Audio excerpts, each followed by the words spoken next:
Hi, and welcome to English-Fabule. Are you learning English? Great. Let's learn English with a very interesting story.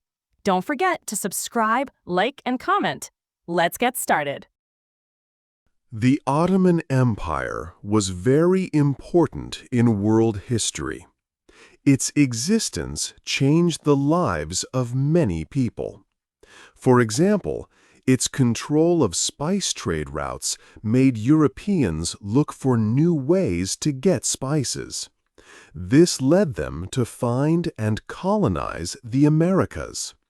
The empire also ended the Eastern Roman Empire. This made Russia an important center for Orthodox Christianity. In the Balkans, under Ottoman rule, many different groups of people lived together. This mix of people later played a part in the First World War. The Ottoman Empire was a very big empire. It lasted for 700 years. It ruled over large parts of North Africa, the Middle East, and Southeast Europe. The story of this empire starts with Turkic tribes.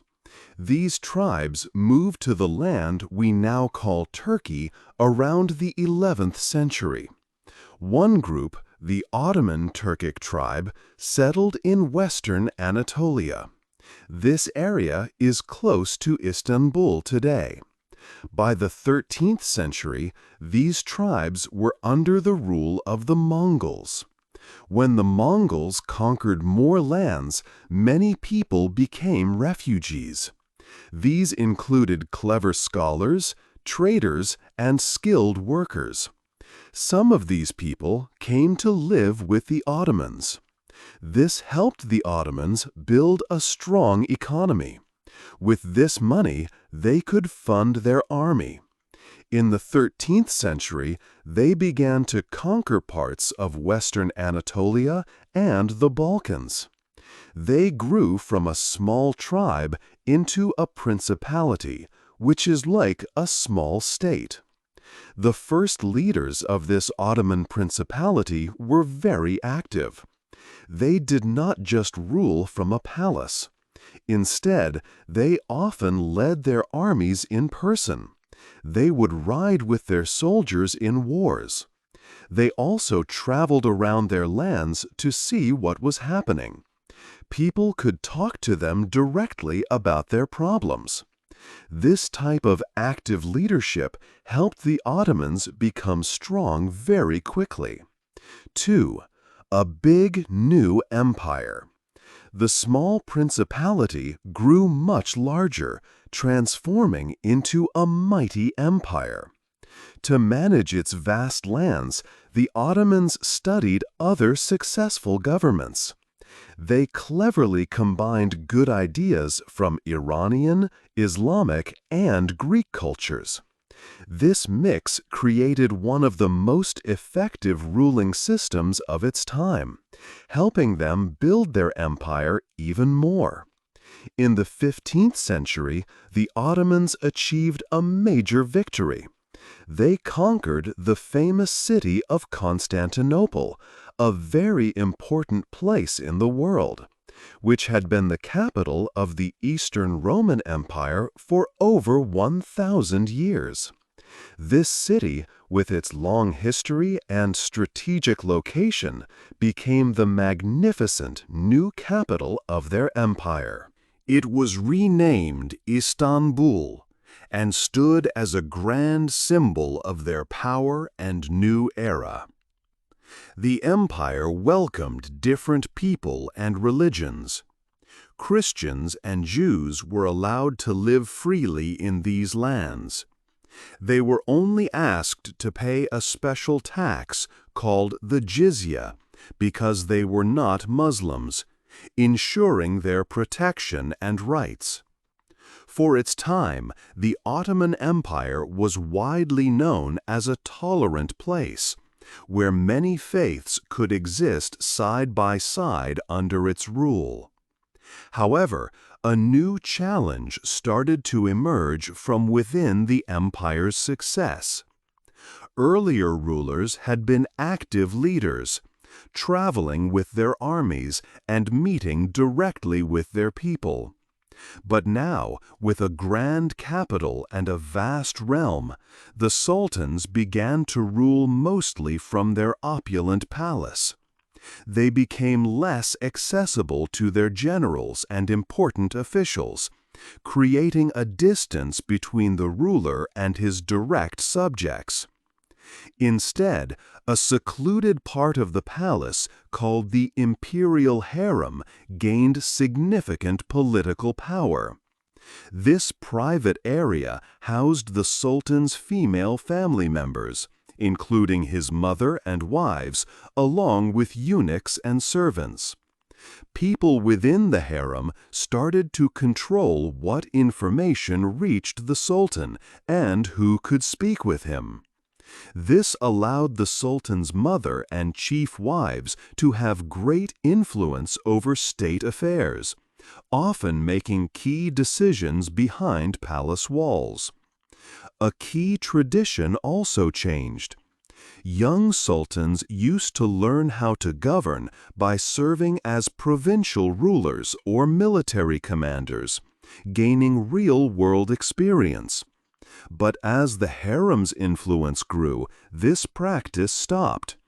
Many new sultans grew up isolated within the palace, without direct experience in leading an empire or understanding its challenges. They became very dependent on the harem and the advisors around them. This situation made it easier for powerful figures, especially the sultan's mother and other harem members, to guide or even control the empire through him, which marked the beginning of a problem that would later affect the empire's long-term strength and stability. 3. A strong army. The Ottoman Empire had special ways to stay strong and keep its people loyal. One important system involved young Christian boys. These boys were taken from their homes when they were young. They were then taught Islam and trained to become government workers and soldiers. This training happened close to the Sultan in the palace. Because these young men received everything from the Sultan, their training, their wealth, and their position, they became very loyal to him. They served the empire across all its lands. This helped the government stay very central. In many parts of Europe at that time, kings ruled only a small area directly. The rest of their land was controlled by local lords. These lords had their own armies and could even fight against the king. But in the Ottoman Empire, the Sultan had more direct power.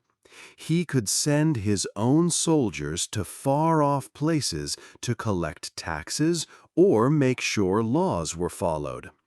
This meant the Sultan could rule most of his territory directly, which was different from many other countries.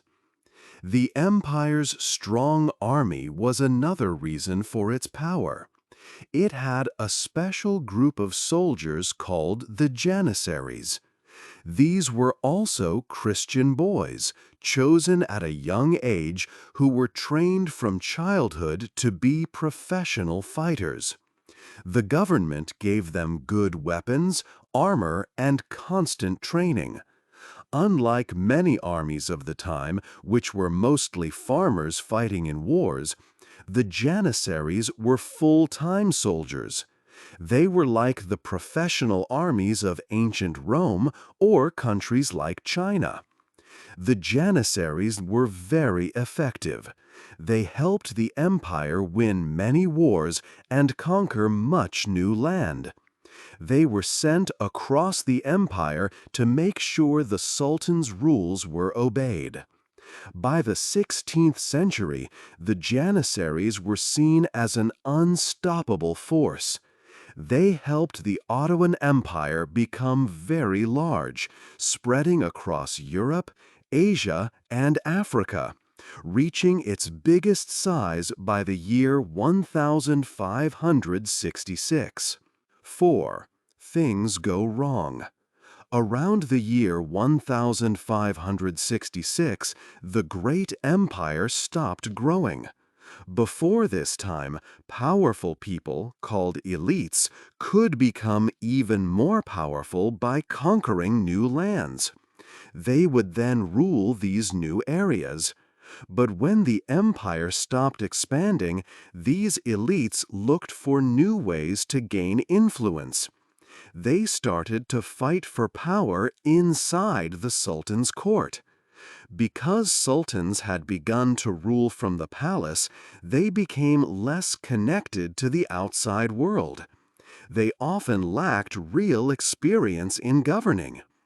After 1566, sultans were increasingly controlled by their mothers, wives, and even the Janissary army.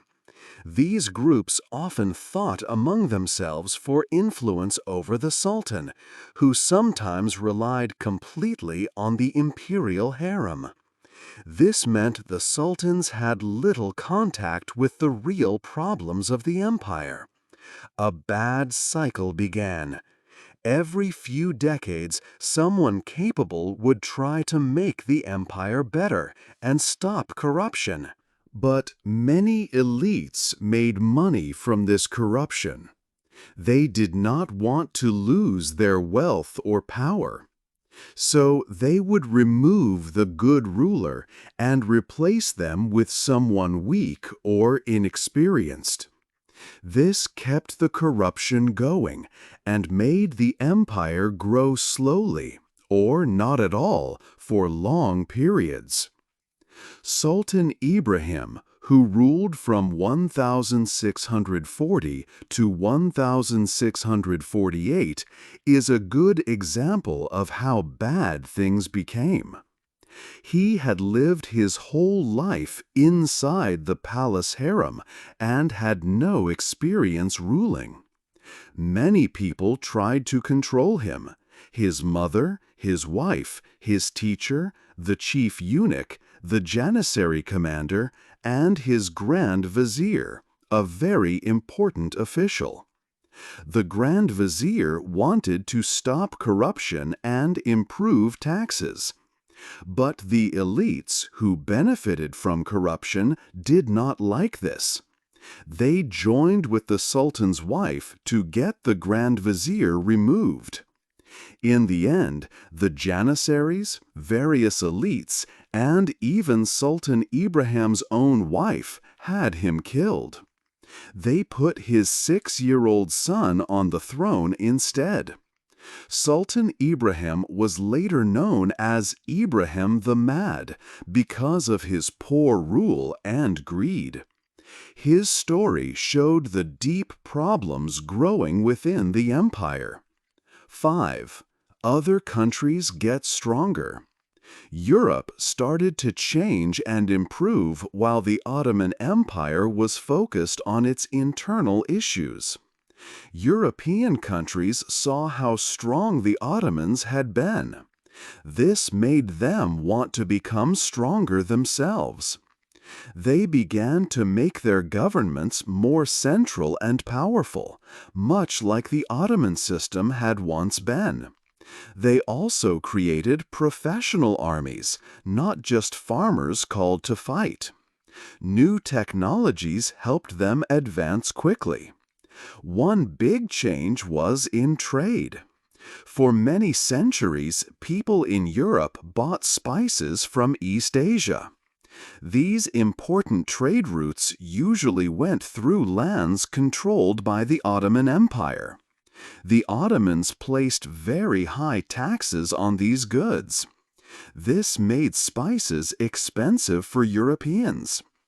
To avoid these high taxes, European sailors looked for new ways to reach Asia. They learned to sail their ships around the continent of Africa. This new sea route was longer, but helped them bypass Ottoman taxes. Then, some European explorers tried to sail west across the Atlantic Ocean, hoping to find a faster route to Asia. Instead, they discovered new lands, which became known as the Americas. European countries quickly began to set up colonies in these new places. They found many new resources and became very rich from these colonies. This wealth and new trade helped Europe grow even more powerful and develop rapidly. On the other side of the empire, Iran also began to strengthen. Like Europe, Iran had relied on the spice trade for income. When the Ottoman taxes reduced this trade, Iran looked for other ways to earn money. They started to welcome European traders at their ports. With this new money, Iran built a modern army. This army was trained by European officers and used the newest firearms. By the late 1500s, Iran was strong enough to fight against the Ottoman Empire and even win battles, taking some land. This was a new event, as few empires had beaten the Ottomans for a long time.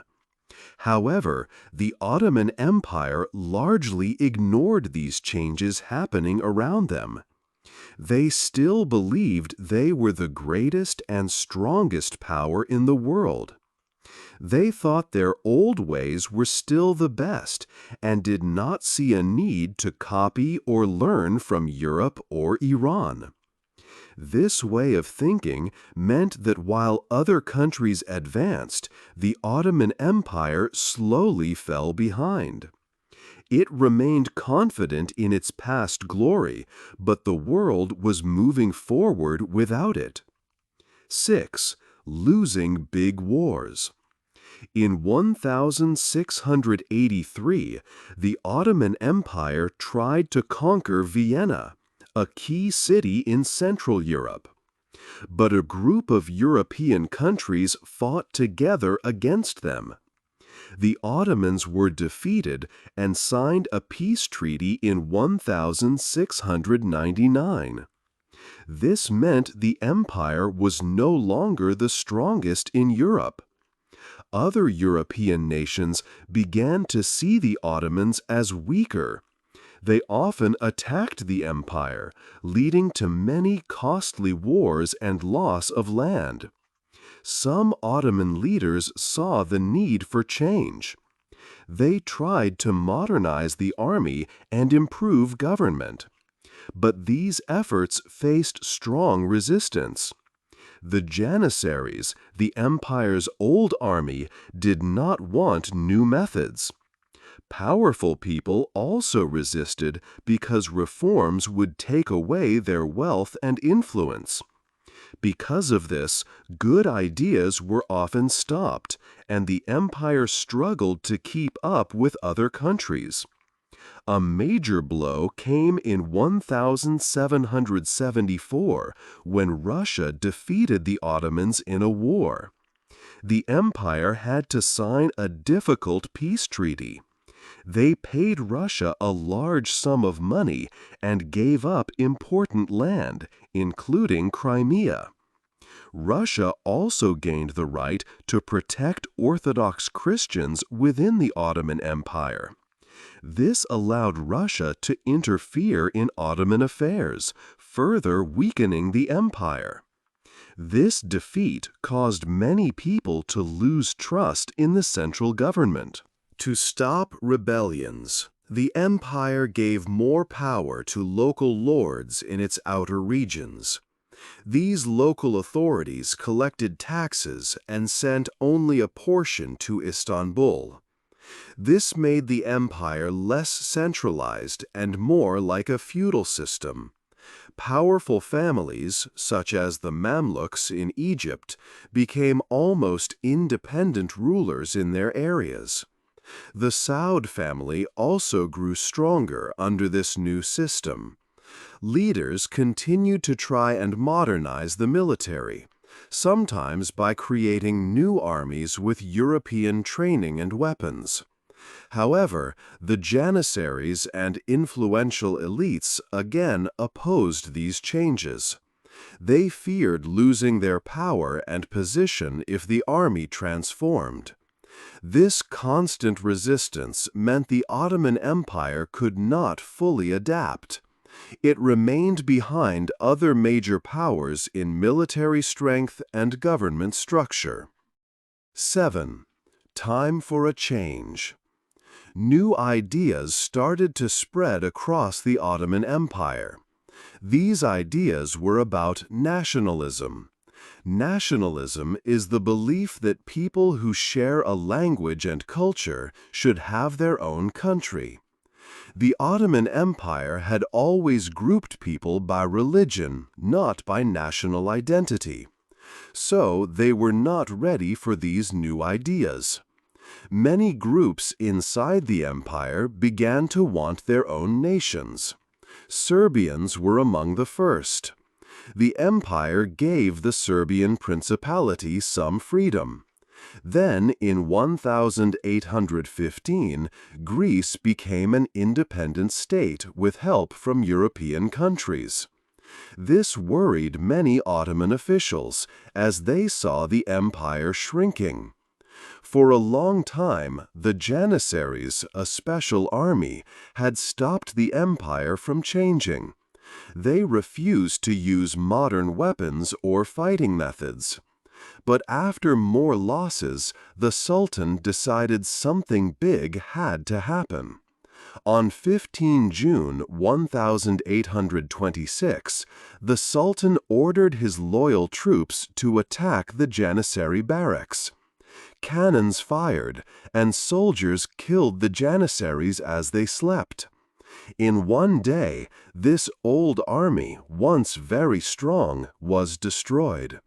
This removed a major problem for reforms. With the Janissaries gone, the government could finally make many changes. They tried to stop corruption. For example, local rulers could no longer take the wealth of people they punished. Now a judge had to decide. The Sultan also became more active in ruling, not staying hidden in the palace. New schools for government workers opened. Official salaries were raised to stop them from taking bribes. The empire built new telegraph lines and railroads to control its lands and respond quickly. However, these changes cost a lot. The empire borrowed heavily from European banks and fell into great debt. This made the Ottoman Empire rely on European powers. These European countries then began to take more land. For instance, France took Tunisia in 1881. Great Britain took Egypt in 1882. Many other parts of the empire in the Balkans also gained independence or were taken by other European powers, like Bulgaria, Romania, and Cyprus. As the empire grew weaker, a new group called the Young Turks appeared. They were against the Sultan's harsh rule and wanted to save the empire. They hoped to create a new, strong national identity for all Ottoman people, especially Muslims, to fight against European control. They wanted to make big changes to modernize the government and stop the empire from breaking apart completely. 8. The end of the empire. In 1908, a group called the Young Turks took power. They wanted to modernize and save the Ottoman Empire. But the empire's troubles were deep. They could not stop its decline. Many lands continued to seek independence, and the empire's power kept fading. Then, in 1914, World War I began. The Ottoman Empire made a crucial choice. It allied with Germany. This proved to be a terrible decision. The war was a huge disaster for the Ottomans. Many soldiers died, and the empire suffered greatly. When the war ended, the winning countries planned to completely dismantle the empire. They wanted to divide its territories among themselves, taking most of the Middle East and other regions. The once vast empire was left with only a small area around Istanbul, and even this was supervised by foreign powers. However, the people living in Anatolia did not accept this outcome. A strong movement of Turkish nationalists emerged. They refused to allow foreign armies to occupy and divide their homeland. These nationalists began a brave fight known as the Turkish War of Independence. They successfully fought against Greek and Armenian forces and other foreign powers, winning back their lands. The nationalists did not want to bring back the old empire. Instead, they wanted to create a new, independent Turkish state. This victory led to major changes. The Sultan, the traditional ruler of the Ottoman Empire, was removed from power. The long and storied history of the Ottoman Empire finally came to an end. On October 29, 1923, the Republic of Turkey was officially born. This event marked the final chapter for one of the world's greatest empires, and the start of a modern nation.